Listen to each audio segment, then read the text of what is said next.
તમને જેવી દુનિયા જોઈએ છે એવી બને તો એ તમારા સંકલ્પોથી થશે, બાકી નહીં થાય. અને એટલે મેનિફેસ્ટેશન. અને બાકી 2023માં હું એક ફિલ્મ કરતી હતી અને ત્યારે મેં એવું મેનિફેસ્ટ કરેલું કે રાખેલું કે so and so is the first Gujarati film to make 100 crore. I am surprise કે ઓ યુ ટુક નોટિસ એવું. એને ગોંડલમાં ફિલ્મ જોઈ તો એને મને એવું કીધું કે હું જ્યારે જોવા ગયો ને ત્યારે બલેરો લઈ અને બધી બાયો આવી હતી એમ. ભલે ને ઇન્ડી લેવલ પર કામ કરો છો તો બી એ પકડાશે. જો સારી વાર્તા અને સત્વ હશે તો એ પકડાશે. બહુ મતલબ કિક-એસ કામ કરવું છે. એવા કેરેક્ટર્સ કરવા છે કે જે ઘણા મતલબ રેવોલ્યુશનરી કેરેક્ટર્સ હોય, ઘણો ચેન્જ લઈ આવી શકે. એટલે મને એવું યાદ છે કે મારા મમ્મીના બા એવું કહેતા કે વરમાંથી ઘર થાય, ઘરમાંથી વર ના થાય. એટલીસ્ટ મારા સંપર્કમાં જે આવ્યા હતા ને બધા એવું કહેતા હતા કે તમારા ફોલોઅર્સ વધારે હોય તો તમને કાસ્ટ કરીએ. વાયડી આઈટમ છે ને ઇન્સ્ટાગ્રામ કે ખોલાય જ જાય તમારાથી. કે મને એક તો એ છે કે હું આટા પગલું છું, પણ કદાચ આ ફિલ્મથી એવું પુરવાર થયું કે સારી ફિલ્મ હશે તો ઓડિયન્સ જાય છે. અને ટેમ્પો બલેરો ભરીને જાય છે, એવું નથી કે નથી જતું. જેના સપના નાના હોય એને શહેર ક્યારેય નાનું નથી પડતું. જેણે જામનગરથી શરૂઆત કરી હોય, મુંબઈમાં થિયેટર કર્યું હોય અને ગુજરાતી ફિલ્મમાં બહુ જ સારું કામ કરી રહ્યા હોય, પણ જેણે એક મેનિફેસ્ટ કર્યું હતું કે ગુજરાતી ફિલ્મ 100 કરોડ કમાશે. અને એવી ગુજરાતી ફિલ્મ જેણે 100 કરોડ કમાવ્યા પણ ખરા. એવી જ ગુજરાતી ફિલ્મ લાલોની એક અભિનેત્રી આપણી સાથે છે, Tulsi aka Riva Raj. Welcome to top FM Tulsi. Thank you. કેમ છો તમે? મજામાં. તો રીવા, ફેબ્રુઆરી 2023માં એક મેનિફેસ્ટેશન કર્યું હતું જે નવેમ્બર 2025માં પૂરું થયું. તો હાઉ ઇઝ ધ ફિલિંગ અને મેનિફેસ્ટેશનનો તમારા લાઈફમાં શું રોલ છે? ઓકે, સો મને એવું લાગે છે, મેં ક્યાંકથી શીખ્યું છે કે એવું હવે સમજાય પણ છે કે સંકલ્પ સે સૃષ્ટિ એવું. એટલે સંકલ્પથી સૃષ્ટિ બને છે. સૃષ્ટિ છે જે રીતે છે એ રીતે, પણ તમે જો ઈચ્છતા હો કે કંઈક તમને જેવી દુનિયા જોઈએ છે એવી બને તો એ તમારા સંકલ્પોથી થશે, બાકી નહીં થાય.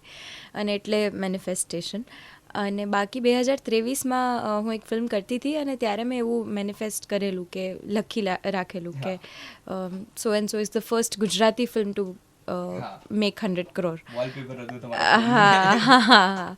એટલે ત્યારે એવું હતું કે બિકોઝ સાઉથની ફિલ્મો 100 crores કરતી હોય છે, બોલિવૂડ ફિલ્મો કરતી હોય છે, પણ ગુજરાતી અત્યાર સુધીમાં એક પણ એવી ફિલ્મ નહોતી કે જેને 100 crore કર્યા હોય. એટલે મને હંમેશા એવું થતું હતું કે કેમ આપણી ભાષામાં કે આપણી ઇન્ડસ્ટ્રીમાં કેમ એવું નથી થયું હજી સુધી. અને પછી પેલું પણ એક હતું કે ના, તો પછી મારી ફિલ્મ એવી હશે કે જે પહેલી એવી ગુજરાતી ફિલ્મ બને જેને 100 crore કર્યા હોય એમ. એટલે અનફોર્ચ્યુનેટલી એ ફિલ્મ માટે નહોતું થયું, પણ ઇવેન્ચ્યુઅલી ફોર્ચ્યુનેટલી અને એટલે મને લાગે છે કે યુનિવર્સનું જ પેલું કહેવાય કે I got to be a part of a film કે જેને 100 crore કર્યા. કારણ કે હું હમણાં બેઠી એવું વિચારતી હતી કે એટલે એવું બી બની શકત કે લાલોમાં કોઈ બીજા એક્ટર્સ હોત એમ, હું ના હોત એમાં, તો શ્યોર આપણી ભાષાને મળત 100 crore ફિલ્મ, પણ કદાચ મેં જેમ સપનું જોયેલું હતું એ કદાચ ના થાત. But four everything to fall into the correct place at correct time, કે for me to even be in this film and then for this film to make 100 crore, એ મને બહુ એક યુનિવર્સની કંઈક એનર્જીઝ એટ પ્લે હોય એવું લાગ્યું. પેલા અલગ અલગ પાર્ટ જે ભેગા થઈ ગયા હોય કરેક્ટ ટાઈમ પર એ આમાં કામ કર્યું છે એવું કહી શકાય. અને ગુજરાતી ફિલ્મ આ લાલોની બહુ જ બધા 2025માં તો ટોક ઓફ ધ ટાઉન બની ગઈ છે રાઈટ ગુજરાતી ઇન્ડસ્ટ્રીમાં, અને બોલિવૂડમાં પણ અમુક લોકોએ એની તારીફ કરી હતી ને એ છે. તો એવો કોઈ ફીડબેક કરી જે અનએક્સપેક્ટેડલી આમ મળ્યો હોય ને તમે આમ ખુશ થઈ ગયા હોય, યા તો એવો ફીડબેક જે તમને આમ હાર્ટ ટચ કરી ગયો હોય કે ના યાર આ જ તો બહુ જ આમ સરસ હતું ને આના માટે જ તો અત્યાર સુધી હું આમ કામ કરી રહી હતી, એવો કોઈ ફીડબેક ખરા કોઈ વ્યક્તિનો યા તો એવો કોઈ મેસેજ? હા, એટલે મને વધારે સરપ્રાઈઝ એ જ કરે કે ક્યાંય પણ થિયેટર વિઝિટમાં કે બીજે ક્યાંય પણ જઈએ એટલે મારા મગજમાં ઇવન એઝ એન ઓડિયન્સ હું જો બેઠી હોઉં ને તો my take away would be ભગવાન શ્રી કૃષ્ણ, કે એમને જે મતલબ I am blown by it.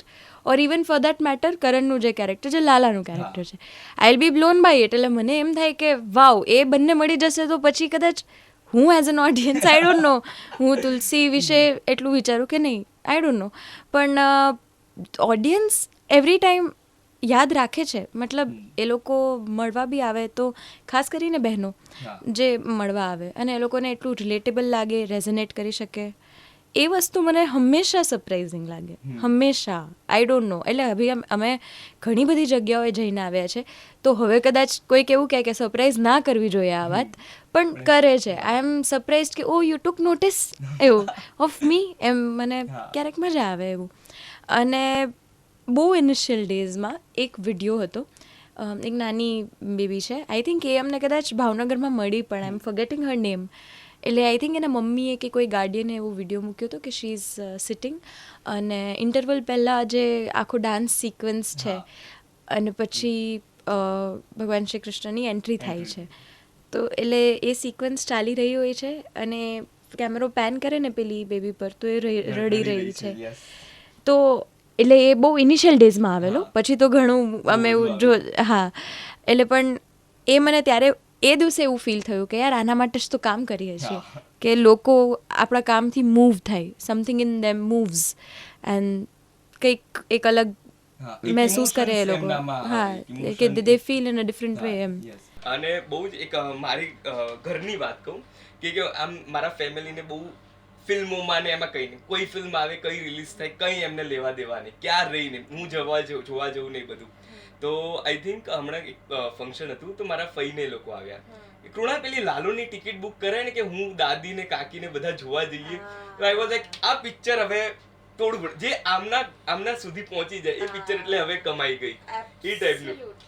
મેં એવું પણ જોયું કે સોસાયટીના જે કિટી પાર્ટી ગેંગ હોય, અમારા બધાના પેરેન્ટ્સના મમ્મી ગેંગ ને બધા હોય, તો એ બધા બહુ જ જોવા જતા. એટલે મને એ બહુ ઇન્ટરેસ્ટિંગ ડેમોગ્રાફિક છે, જે આઈ થિંક 40+ કે 35+ બહેનો, અને નોટ જસ્ટ શહેરમાં.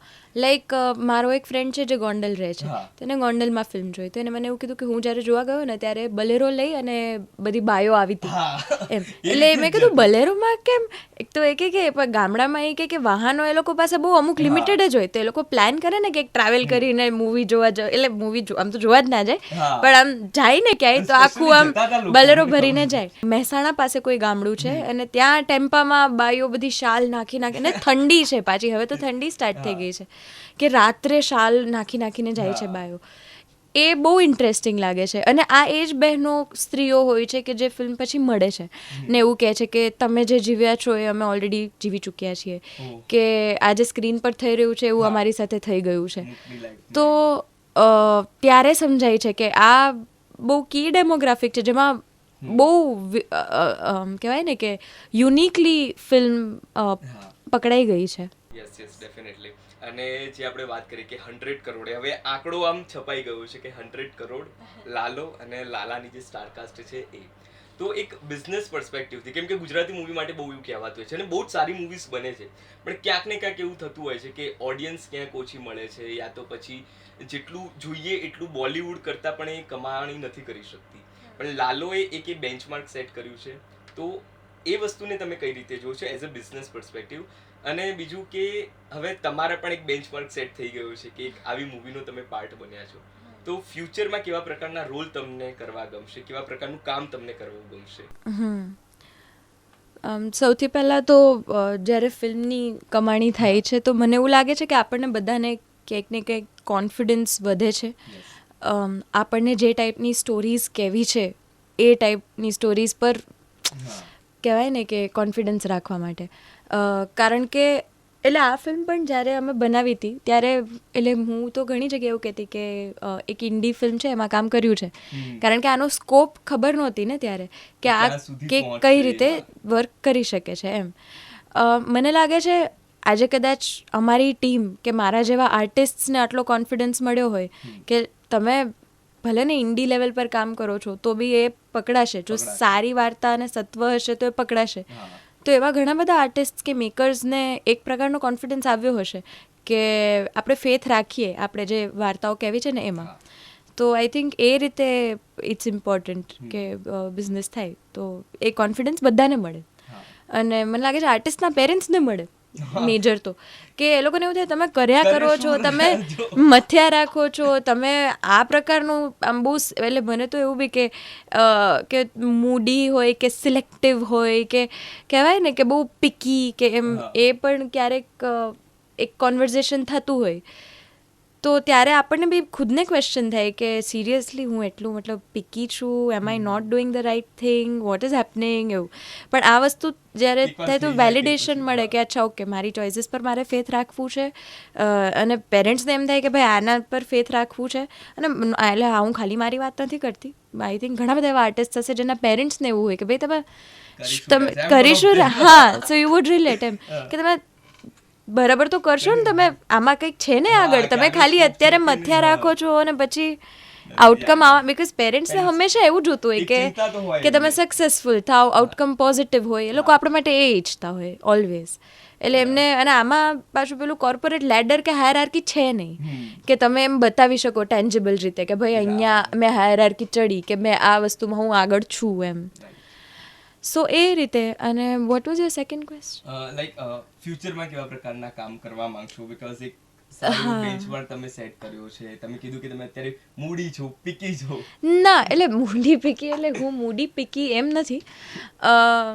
પિકી હા એ રીતે કે મને સિલેક્ટિવ કે આવું કરવું છે.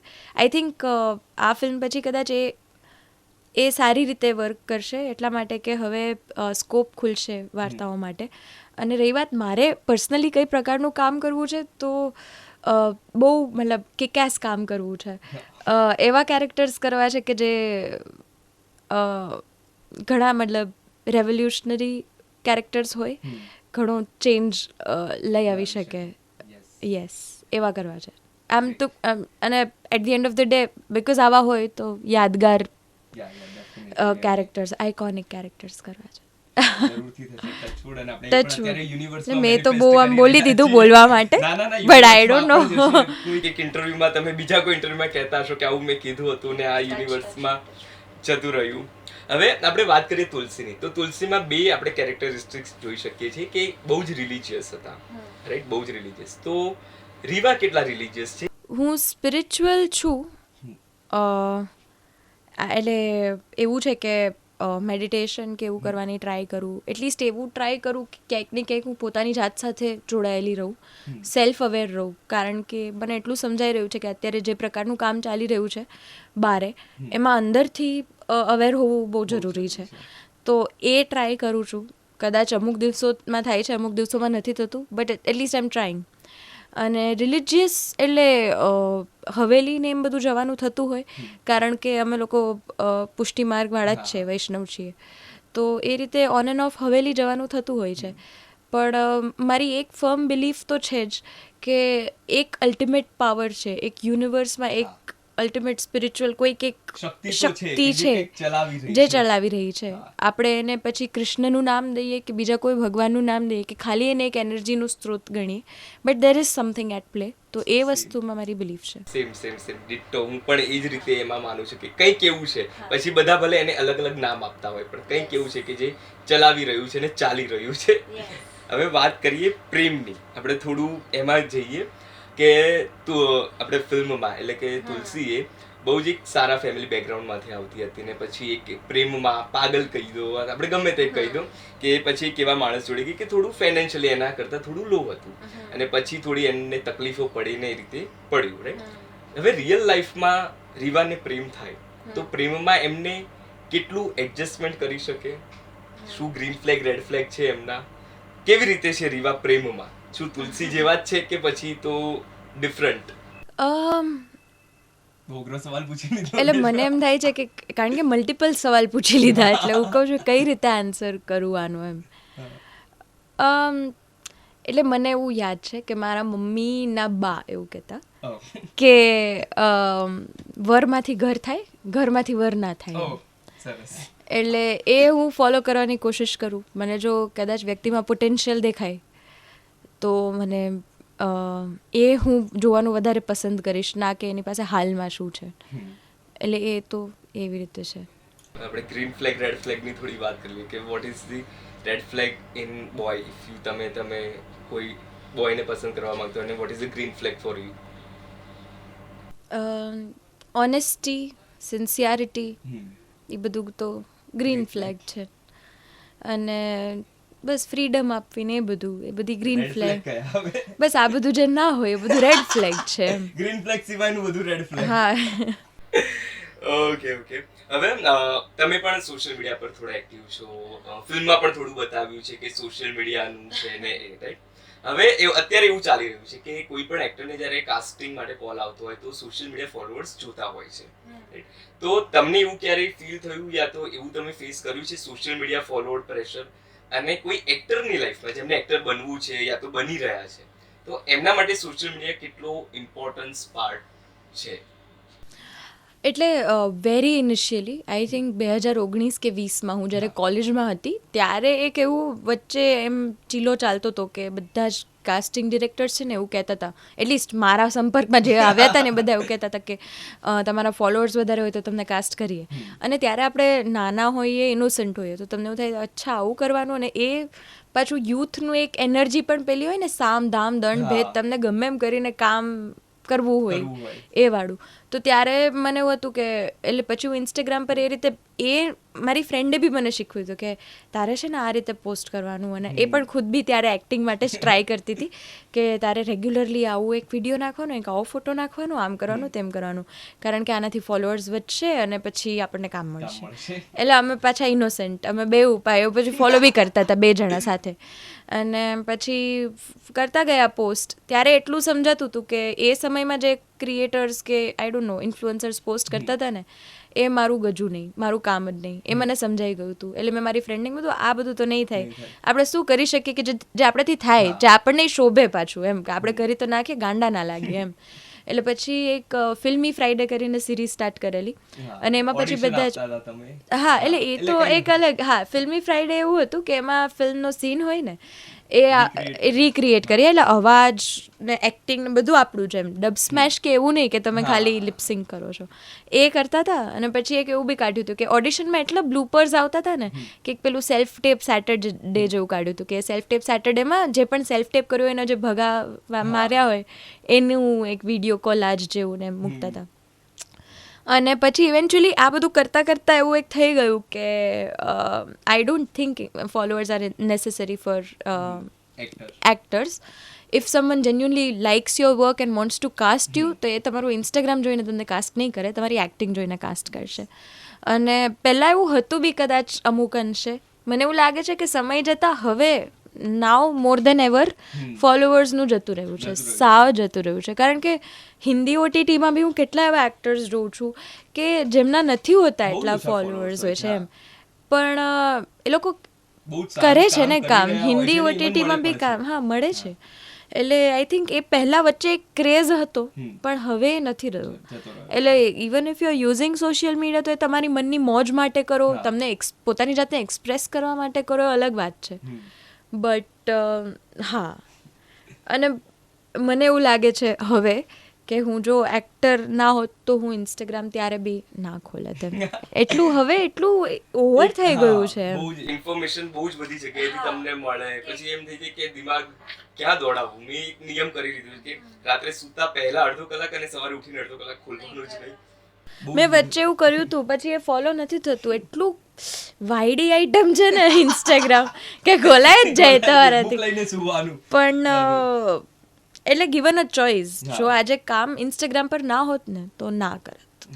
પણ થેન્ક્સ ટુ ઇન્સ્ટાગ્રામ અમારી ફિલ્મ એટલે જ ઉપડી, કારણ કે રીલ્સ અમુક વાયરલ થઈ ને પછી લોકો જોવા ગયા, તો એના એ રીતે પ્લેટફોર્મ, યસ, પ્લેટફોર્મ તરીકે એનું બહુ જ સારી રીતે ક્રિએટિવ એક્સપ્રેશન બી ડેફિનેટલી. એટલે એક રીતે શ્યોર પ્લેટફોર્મના એડવાન્ટેજીસ બી છે અને સારું બી છે, પણ લિમિટેડ. હા. હવે હા, નેક્સ્ટ એક બહુ જ કે તમે કીધું એ પ્રમાણે કે બહુ જ બધા લેડીઝ હતા કે જે આ તમારા કેરેક્ટરથી અટેચ થઈ ગયા હતા, કે એમને કે આવું અમે જીવેલા છીએ, યા તો બહુ જ કનેક્ટિંગ ફીલ થયું. તો તમને લાઈફમાં ક્યારે કોઈ એવું કેરેક્ટર લાગ્યું છે જે તમને કનેક્ટ ફીલ કર્યું હોય કે ના યાર આ દિલ છુ લિયા ઇસ કેરેક્ટરને ઓર ઇસ ફિલ્મને, એવું કોઈ કેરેક્ટર ખરા? એટલે મેં જે ભજવેલા પાત્રો છે એમાં એટલે એક્ઝેક્ટ એવું રિલેટેબિલિટી કદાચ ના થાય, પણ એવા મોમેન્ટ્સ હોય, એવી ક્ષણો હોય કે એમ થાય કે ઓકે હું સમજી શકું છું આને કેમ આવું ફીલ થાય છે. એટલે એમ્પથી હોય છે. રિલેટેબિલિટી, એમ્પથી તો જો કે થ્રુ આઉટ હોય છે.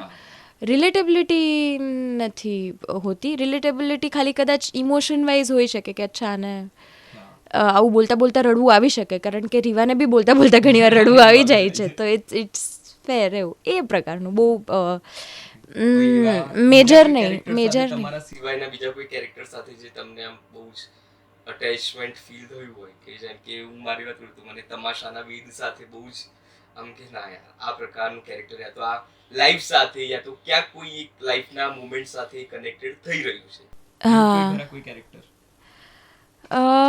એટલે ઘણા બધા કેરેક્ટર્સ હોય જેની અમુક એટલે કેરેક્ટરિસ્ટિક્સ કે એની સાઇડ સાથે તમે રિલેટ કરી શકતા હો. આખું કેરેક્ટર તમે કદાચ એ રિલેટ ના કરી શકો, પણ અત્યારે on the top of my mind મને નથી આવતું કોઈ એવું. હા, જામનગરથી છો તમે, અમારું સ્ટેશન પણ જામનગરમાં છે, તો બે વસ્તુ કે જામનગરની સૌથી તમારી પ્રિય વસ્તુ ફરવાની હોય યા તો પછી ખાવાની કોઈ વસ્તુ હોય, એક એ મને કહો, અને એક એવી વસ્તુ કે જે જામનગરમાં ચેન્જ થવી જોઈએ. પ્રિય વસ્તુ તો આઈ થિંક મેં મેન્શન કરેલું છે બીજા ઇન્ટરવ્યૂઝમાં બી પહેલાં, કે મને એક તો એ છે કે હું આટા પગલું છું, કે મને છે ને આંટો વાળો બહુ ગમે ગામમાં. મારી ફેવરેટ એક્ટિવિટી છે. એટલે એ સ્પેસિફિકલી જૂના ગામ સાઈડ, કે મતલબ જ્યાં ભીડભંજન છે, લાખોટા તળાવ છે, કે ભુજિયો કોઠો છે, ખંભાળિયા ગેટ છે, એ વાળા જે એરિયા છે ને, ત્યાં લીંડી બજાર છે, એ બધું ગમે છે મને. અને પછી એમ ત્યાં સ્ટ્રીટ ફૂડ પણ એટલું મને એ બધું ગમે છે.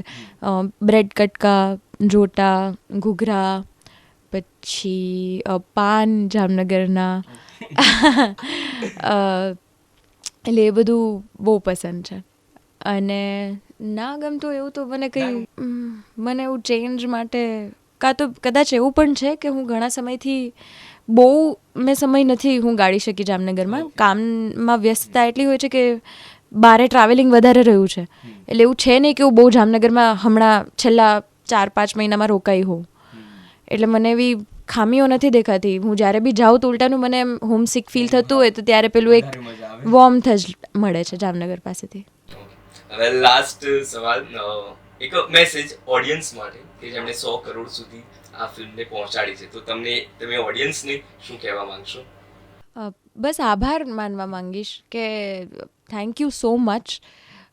ગ્રેટિટ્યૂડ અમારા બધાના દિલમાં બહુ છે કે તમે ફિલ્મને આટલી સરસ રીતે એકદમ જ વધાવી લીધી છે. અને ક્યાંક ને ક્યાંક મને એવું લાગે છે કે આ ગુજરાતી ઓડિયન્સની કેપેસિટી કે કહેવાય ને કે શક્તિ બી દેખાડે છે. આપણને એવું લાગે કે આપણી ઓડિયન્સ આપણી ફિલ્મો જોવા નથી જતી, પણ કદાચ આ ફિલ્મથી એવું પુરવાર થયું કે સારી ફિલ્મ હશે તો ઓડિયન્સ જાય છે. અને ટેમ્પો બલેરો ભરીને જાય છે, એવું નથી કે નથી જતી. એટલે I don't think we should blame our language or our audiences. I think we should only focus on making good films. Yes. Thank you so much Riva, બહુ જ મજા આવી તમારી સાથે. Thank you so much. ફિલ્મની તમારા કેરેક્ટર વિશે, Gujarati film industry વિશે thank you so much and all the best for the future project. Thank you for having me.